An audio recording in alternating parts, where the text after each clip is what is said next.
I want to talk about citizenship and naturalization. More and more people these days wish to apply and become U.S. citizens. There are many reasons for it. Some people have to do it because of a job. Some other people have to do it because of family constraints. And other people do it because of family unity. Being a U.S. citizen allows you many things that you couldn't have done as a U.S. resident or on a visa. There are very strict requirements, specific requirements to become a U.S. citizen. I'm not going to cover all of them in this video, but I'll talk about the most of them, the most important ones. The main one is to be able to speak the language. You have to be able to speak English to be able to take the citizenship test. There are exceptions to the rule, and you can find those exceptions on our website, www.h1b.biz. The other requirement, a person must be over the age of 18 to apply. So anybody under the age of 18, if they qualify with any of the other requirements, they cannot file for citizenship until they turn 18.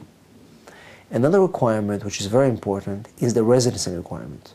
A person must be a U.S. resident for at least 5 years, or 3 years if they got their green card or residency based on marriage to a U.S. citizen, before they can even consider applying for citizenship.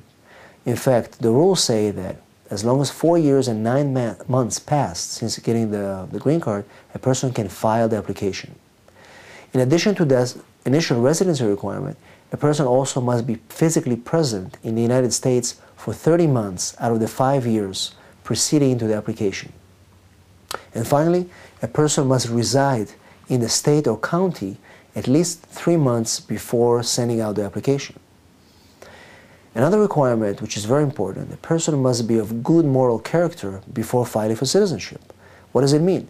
A person cannot commit a crime or deception or misrepresentation that will preclude them from filing for citizenship. Any person, for example, that has a DUI and is on probation. We had a client that filed for citizenship. He wasn't our client at the time, but he came to us before the interview very concerned. He said, "I'm concerned about my citizenship case." I explained to the client that he could have a problem because if you have a DUI and you typically get a 3-year or 5-year probation, during that time frame you cannot apply for citizenship. So at his interview, we had to withdraw the application, tell the officer that he didn't know, and then he applied later when he was eligible for it. So good moral character is a very complicated issue, and some people are confused about what it means.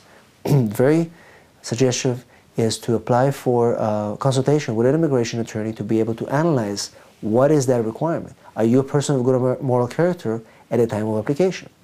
To any rule, there are exceptions. People who serve in the military have special considerations when applying for citizenship. They don't have to meet all these requirements. Also, people who are married to U.S. citizens and got their green card based on marriage to U.S. citizens do not need to wait the 5 years. All they have to do is wait for 3 years. And also people that are at a certain age and spend a certain amount of years in the U.S., those people are exempt from the language requirement. All these requirements are available on our website, and you're welcome to look at them. Bottom line is that there are very, very key advantages to becoming a U.S. citizen. Once a U.S. citizen, you are allowed to leave the country and spend time abroad if needed. Also, there are many jobs that require you to become a U.S. citizen. If you need more information or help with your case, please call us at 619-819-9204 or visit our website, www.h1b.biz. Thank you.